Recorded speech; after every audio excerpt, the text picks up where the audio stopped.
Imagine walking into a child's room today.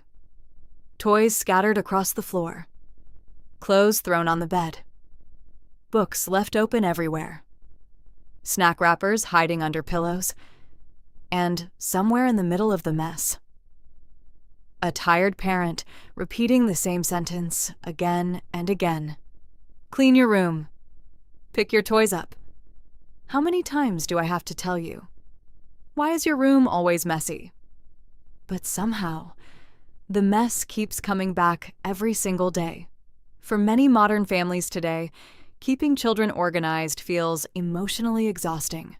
Parents clean all day, and children destroy everything again within minutes, and slowly. Cleaning stops feeling like a normal routine. It starts feeling like another emotional fight inside the house. Parents become frustrated, children become annoyed. Voices become louder, stress slowly fills the home atmosphere, and over time, even small messes begin creating big emotional reactions. But inside many Japanese homes, something feels surprisingly different. Japanese children are not magically born cleaner, and Japanese parents are not simply stricter either. Yet many Japanese children quietly grow up learning how to organize their spaces, clean after themselves, and respect shared environments from a very young age. So what is the difference? The answer is much deeper than people think, because in many modern homes today, cleaning is often introduced emotionally. Children hear cleaning connected with punishment, scolding, pressure, frustration, and because of that, the brain slowly begins resisting cleaning emotionally. The moment parents say, "Go clean your room," children immediately feel stress, not responsibility. But in many Japanese homes, cleaning is often treated very differently. Not like punishment, not like some dramatic event, just a normal part of daily life, almost like brushing teeth, something naturally expected every day without emotional pressure. And this small psychological difference changes everything, because children absorb emotional energy attached to routines. If cleaning always feels stressful, the brain starts avoiding it automatically. But if cleaning feels calm and predictable, children slowly resist it less over time. And maybe this is one of the biggest parenting differences many people completely miss. Japanese parenting often focuses less on controlling children emotionally and more on quietly shaping daily habits. Another huge difference is responsibility through environment. Many Japanese children are taught from a very young age that shared spaces deserve care and respect, and this starts much earlier than most people realize. In many Japanese schools, children actually help clean classrooms themselves. They wipe desks, sweep floors, organize materials, clean shared spaces together quietly. At first glance, many people see this as just a cultural school activity, but psychologically, it teaches something incredibly powerful. This space belongs to me, too. And once children emotionally feel ownership over an environment, they naturally begin protecting it more carefully. That is why many Japanese children often grow up viewing cleanliness differently, not as forced labor, but as respect. Respect for their room, respect for their family, respect for the people around them, respect for shared spaces they use daily. Meanwhile, many modern homes accidentally teach the opposite lesson without realizing it. Parents clean everything themselves. Toys disappear magically overnight. Laundry gets folded automatically. Beds get fixed by adults. Mess gets cleaned without responsibility.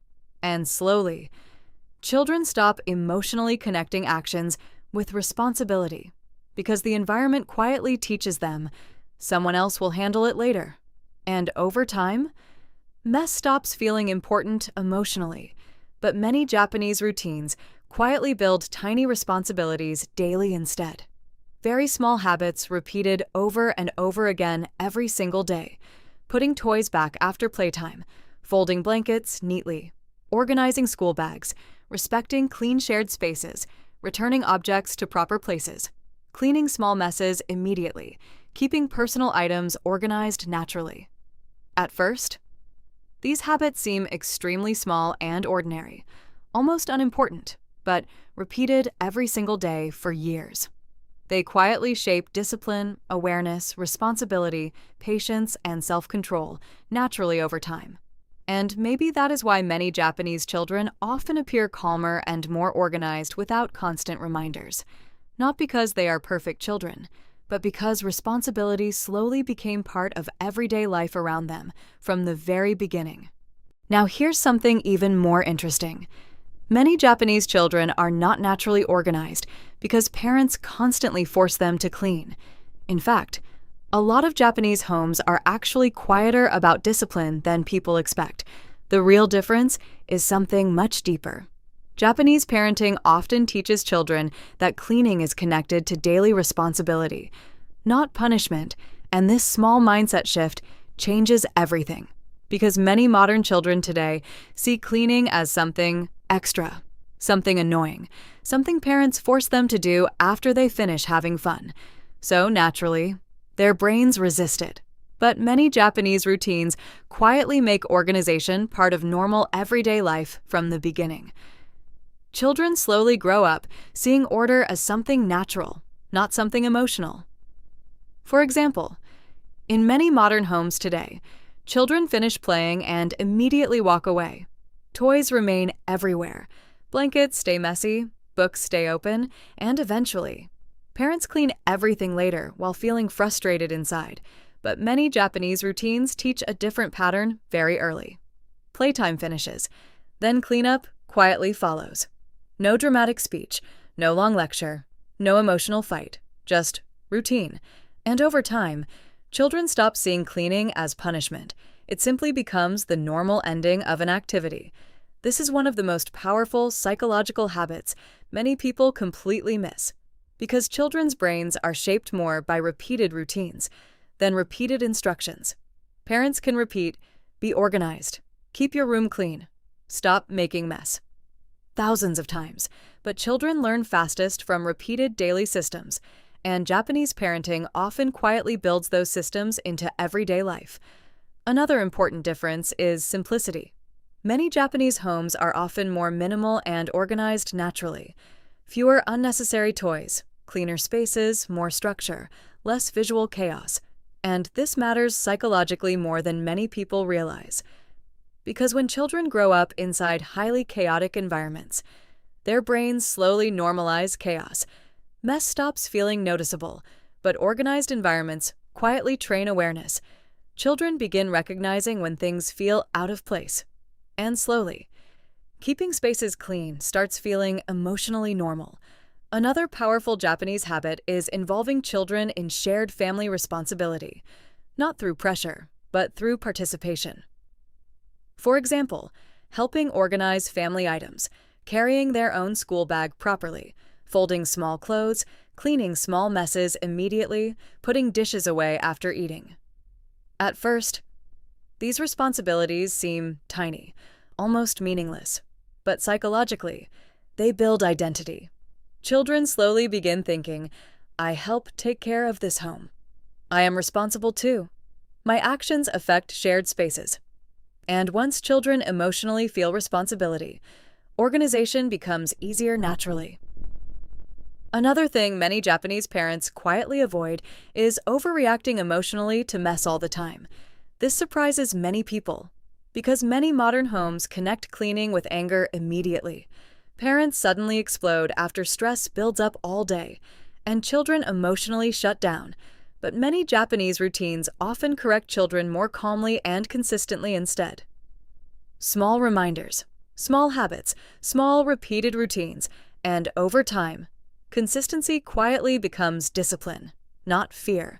And maybe this is why many Japanese children often appear calmer and more organized naturally, not because they love cleaning every moment, but because their environment slowly trained responsibility, awareness, and order every single day over many years.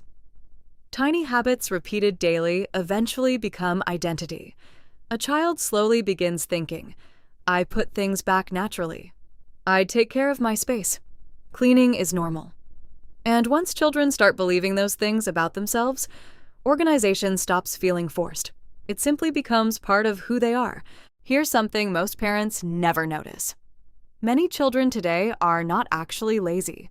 They are mentally disconnected from responsibility, because modern family life often teaches children something without realizing it.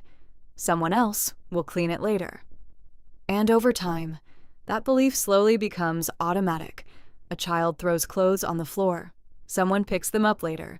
Toys stay scattered everywhere. Someone cleans them eventually. Snack wrappers stay on tables. Parents remove them quietly afterward. And little by little, children stop emotionally noticing mess around them because responsibility never fully reaches them. But many Japanese homes quietly teach the opposite lesson from very early childhood. Children slowly learn, if I use something, I return it. If I make a mess, I help clean it. And because these routines are repeated calmly every single day, responsibility slowly becomes natural, not forced. This is why many Japanese children often seem surprisingly aware of their surroundings. They notice disorder faster because their environment trained awareness consistently over many years. And maybe this is something modern parenting struggles with today. Modern life moves extremely fast. Parents feel tired constantly. Schedules stay busy. Everyone feels mentally overwhelmed. So many adults start doing everything themselves because it feels faster and easier. But over time, children lose opportunities to practice responsibility naturally. And responsibility works exactly like focus or patience. If children never practice it, the skill develops slowly. Another important Japanese habit is teaching children to respect shared peace inside the home. This goes deeper than just cleaning. Many Japanese children grow up understanding that their actions affect the emotional atmosphere around other people too. A messy room does not only create physical mess, it creates mental noise, stress, distraction, visual chaos, and many Japanese homes quietly value calm environments emotionally. That is why organization often feels connected to peace. Not perfection, peace. This is something many people misunderstand completely. Japanese homes are not always perfectly spotless. Children still make messes. Toys still appear everywhere. Kids still behave like kids. But the difference is consistency. Small resets happen daily before chaos grows too large emotionally. And those small daily resets slowly keep environments calmer over time. Another thing many Japanese parents quietly understand is this. Children copy atmosphere more than instructions. If adults constantly live in chaos, children normalize chaos too. But when children repeatedly see calm, organized habits daily, their brains slowly absorb those patterns naturally. That is why many Japanese parenting habits rely heavily on modeling behavior quietly. Parents organize calmly. Children observe it daily. Parents clean shared spaces respectfully. Children absorb the emotional tone behind it. And over years, children begin mirroring those same habits naturally themselves, not because they were screamed at constantly, but because routine became identity. And maybe this is the biggest lesson many modern families can learn from Japanese parenting. Organization is usually not created through pressure, responsibility is not built through shouting, and clean habits are not formed overnight.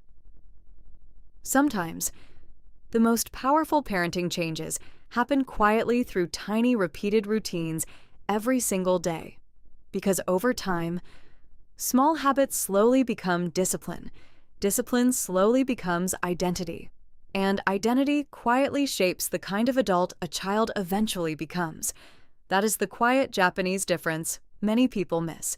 If you enjoyed this video, subscribe to Discipline Redefined for more peaceful Japanese parenting habits, calm family routines, emotional child development ideas, and everyday parenting psychology inspired by Japanese family life. And don't forget to like, subscribe, and turn on notifications for more peaceful parenting videos every week.